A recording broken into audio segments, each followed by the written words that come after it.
بسم اللہ الرحمن الرحیم۔ السلام علیکم ورحمۃ اللہ وبرکاتہ۔ تمام سننے والے سامعین سے گزارش ہے کہ ایک مرتبہ درود شریف پڑھ لیجئے۔ پیارے دوستو، محترم بزرگوں، آج ہم اپنے پیارے آقا صلی اللہ علیہ وسلم کے معراج کے واقعے کو سماعت فرمائیں گے۔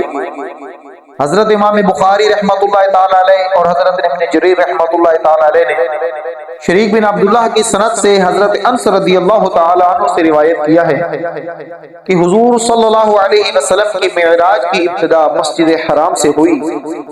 آپ صلی اللہ علیہ وسلم کی بعثت سے قبل آپ صلی اللہ علیہ وسلم مسجد حرام میں سوئے ہوئے تھے کہ تین فرشتے آپ صلی اللہ علیہ وسلم کے پاس آئے۔ پہلے نے کہا، وہ کون سی ہستی ہے؟ درمیان والے نے جواب دیا، وہ ان سب میں سے بہترین ہیں۔ ایک نے کہا، ان میں سے سب سے بہترین کو پکڑ لو۔ اس رات آپ صلی اللہ علیہ وسلم نے ان کو نہ دیکھا، حتیٰ کہ وہ ملائکہ ایک رات آپ صلی اللہ علیہ وسلم کے پاس آئے۔ حضور صلی اللہ علیہ وسلم سو رہے تھے، لیکن آپ صلی اللہ علیہ وسلم کا قلب مبارک جاگ رہا تھا۔ انبیاء کرام کی یہ خصوصیت ہوتی ہے کہ ان کی آنکھیں سو رہی ہوتی ہیں، لیکن ان کا دل جاگ رہا ہوتا ہے۔ ان ملائکہ نے حضور صلی اللہ علیہ وسلم کے ساتھ کوئی گفتگو نہ کی۔ انہوں نے آپ صلی اللہ علیہ وسلم کو اٹھا لیا اور بئر زمزم کے پاس لے آئے۔ حضرت جبرائیل علیہ السلام نے آپ صلی اللہ علیہ وسلم کے قریب ہوئے۔ آپ صلی اللہ علیہ وسلم کے نحر مبارک سے لے کر ناف مبارک تک شکم مبارک کو شک کیا گیا۔ آپ صلی اللہ علیہ وسلم کے شکم مبارک اور سینہ مبارکہ کو آب زمزم سے دھویا گیا۔ پھر ایک سونے کا تشت لایا گیا جو ایمان اور حکمت سے لبریز تھا۔ وہ تمام کا تمام تشت حضور صلی اللہ علیہ وسلم کے سینہ اقدس میں انڈیل دیا گیا۔ پھر آپ صلی اللہ علیہ وسلم کے حلق مبارک کو ایمان و حکمت سے بھر دیا گیا۔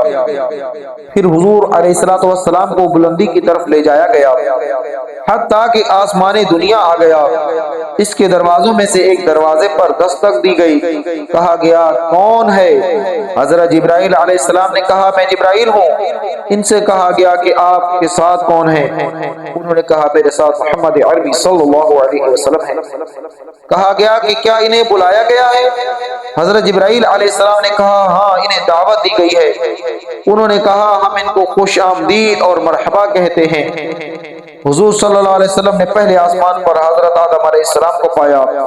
حضرت جبرائیل علیہ السلام نے آپ صلی اللہ علیہ وسلم سے عرض کی کہ آپ صلی اللہ علیہ وسلم کے باپ حضرت آدم علیہ السلام ہیں، آپ انہیں سلام کیجئے۔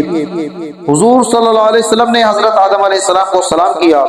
انہوں نے سلام کا جواب دیا اور کہا، اے میرے بیٹے، آپ کو خوش آمدید ہو، آپ کتنے اچھے بیٹے ہیں۔ پہلے آسمان میں دو نہریں رواں دواں تھی۔ حضور صلی اللہ علیہ وسلم نے حضرت جبرائیل علیہ السلام سے پوچھا، اے جبرائیل، یہ نہریں کیسی ہیں؟ انہوں نے عرض کی، یہ دریائے نیل اور فرات کی اصل ہیں۔ پھر آپ علیہ السلام کو آسمان کی سیر کرائی گئی۔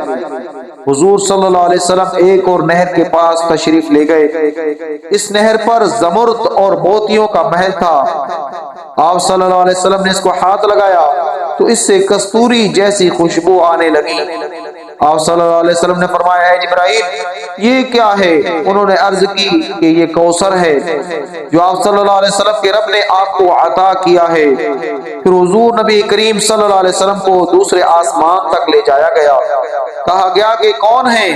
حضرت جبرائیل علیہ السلام نے کہا، میں جبرائیل ہوں۔ ان سے پھر کہا گیا کہ آپ کے ساتھ کون ہے؟ انہوں نے کہا، میرے ساتھ محمد مجتبی صلی اللہ علیہ وسلم ہے۔ ان سے پوچھا گیا کہ کیا انہیں بلایا گیا ہے؟ انہوں نے کہا، ہاں، انہیں بلایا گیا ہے۔ انہوں نے آپ علیہ السلام کو مرحبا اور خوش آمدید کہا۔ پھر تیسرے آسمان پر آپ صلی اللہ علیہ وسلم کو لے جایا گیا، وہاں بھی یہی سوالات کیے گئے۔ پھر چوتھے، پانچویں اور چھٹے آسمان پر آپ صلی اللہ علیہ وسلم کو لے جایا گیا، وہاں بھی ایسے ہی سوالات ہوتے رہے۔ پھر آپ صلی اللہ علیہ وسلم کو ساتویں آسمان تک لے جایا گیا، وہاں بھی وہی کیفیت پیش آئی جو پہلے آسمانوں پر آتی رہی۔ ہر آسمان پر مختلف انبیاء کرام تشریف فرما تھے۔ آپ صلی اللہ علیہ وسلم نے ان سے ملاقات کی۔ پھر آپ صلی اللہ علیہ وسلم کو اس سے بھی زیادہ رفعتوں پر لے جایا گیا، حتیٰ کہ سدرۃ المنتہا آ گیا۔